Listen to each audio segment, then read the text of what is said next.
Berlaku adil dan benar. Saudara-saudara yang dikasihi Tuhan, berlaku adil jauh lebih penting daripada ritus yang gegap gempita. Bahkan berlaku benar jauh lebih berharga daripada persembahan-persembahan materi yang kita berikan kepada Tuhan.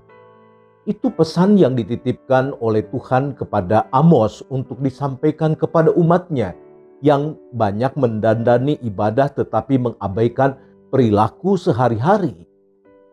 Bukan hanya orang Israel pada zaman Amos, tapi juga manusia di masa kini sering terperangkap pada masalah yang sama. Ritus peribadahan didandani dengan begitu teliti, gambut dan kecapi dibuat semarak sedemikian rupa, tapi kita tidak memperhatikan kehidupan kita sehari lepas sehari, tidak memberlakukan segala perkara dengan adil dan benar di dalam kehidupan sehari-hari, dan kita membiarkan ketidakadilan gulung-gemulung di dalam kehidupan kita. Orang yang berlaku adil dan benar tidak memandang muka ketika menangani sebuah perkara. Apakah yang ditimbangnya itu perkara seorang kaya atau miskin? Apakah yang sedang ditimbangnya itu perkara seorang yang posisinya terhormat atau rakyat jelata?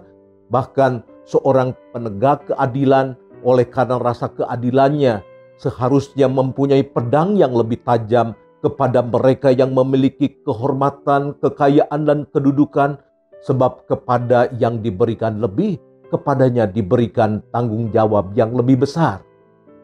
Dalam legenda Yunani, patung Dewi Keadilan dilambangkan dengan 3 elemen: mata tertutup, timbangan, dan pedang.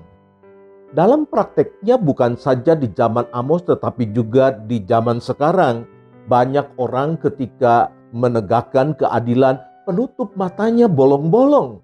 Ia tidak menimbang perkara dengan timbangan keadilan tetapi menimbang dengan pertimbangan yang lain. Misalnya, saya lebih menyenangkan siapa, atau saya lebih baik mengabaikan siapa untuk meningkatkan popularitas saya. Pontius Pilatus tahu siapa yang benar dan siapa yang salah dalam kasus yang sedang ditanganinya, tetapi ia tidak berani menggunakan timbangan keadilannya dan menyerahkan pengadilan Yesus kepada pengadilan jalanan. Gereja Kristen Indonesia patut merasa bangga karena ada salah seorang anggotanya dan ia pernah menjadi penatua di jemaatnya, di jemaat GKI Samanhudi, yang dengan gigih memperjuangkan keadilan dan kebenaran melalui profesi yang Tuhan percayakan kepadanya sebagai seorang pengacara. Ketika ia menangani perkara, ia tidak menggunakan uang untuk menyogok dalam rangka memenangkan perkara. Bahkan seringkali membela orang-orang yang lemah secara pro bono tanpa mendapat bayaran sama sekali. Bagi Yap Thiam Hien, yang terpenting bukan memenangkan perkara tetapi menegakkan kebenaran. Ada kata-katanya yang patut diingat oleh kita ketika ia mengatakan, "Jika Anda hendak memenangkan perkara, jangan pilih saya sebagai pengacara Anda, karena pasti Anda akan kalah. Tetapi apabila Anda merasa cukup dan puas untuk menemukan kebenaran, maka saya mau menjadi pembela Anda." Dalam rangka menegakkan keadilan, ia sering melakukan pembelaan-pembelaan untuk kasus-kasus yang beresiko.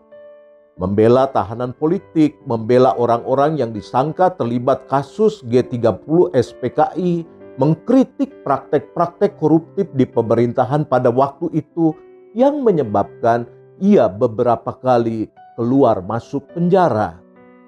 Meski ia kerap keluar masuk penjara, Yap Thiam Hien tak mengurungkan niatnya untuk membela kaum tertindas. Ia tetap menjalankan politik jalan lurus di dunia advokasi. Menurut Pendeta Andar Ismail, Yap Thiam Hien adalah penatua yang tidak suka ritus ibadah yang berlama-lama, apalagi disertai begitu banyak seremoni. Baginya, ibadah yang sesungguhnya ada dalam keseharian kita. Ia paling suka mengatakan Amos 5 ayat 21 hingga ayat 24 dalam bahasa Belanda. Aku membenci, aku menghinakan perayaanmu dan aku tidak senang kepada perkumpulan rayamu. Sungguh apabila kamu mempersembahkan kepadaku korban-korban bakaran, korban-korban sajianmu, aku tidak suka. Dan korban-korban keselamatanmu berupa ternak yang tambun, aku tidak mau pandang. Jauhkan daripadaku keramaian nyanyian-nyanyianmu, lagu gambus dan kecapimu tidak mau aku dengar. Tetapi biarlah keadilan bergulung-gulung seperti air dan kebenaran seperti sungai yang mengalir. Ayat ini sungguh dihidupi oleh almarhum Bapak Yap Thiam Hien. Dan gaungnya terdengar sampai ke mancanegara. Kiprahnya menginspirasi banyak penegak hukum yang mempunyai hati sampai pada masa kini. Menjadi sebuah kesaksian yang hidup dari iman percayanya. Saudara-saudara yang dikasihi Tuhan, biarlah ayat ini juga hidup di hati kita, agar kita dapat berlaku adil dan benar dalam pelbagai sisi kehidupan yang Tuhan percayakan kepada kita. Tuhan Yesus memberkati kita semua.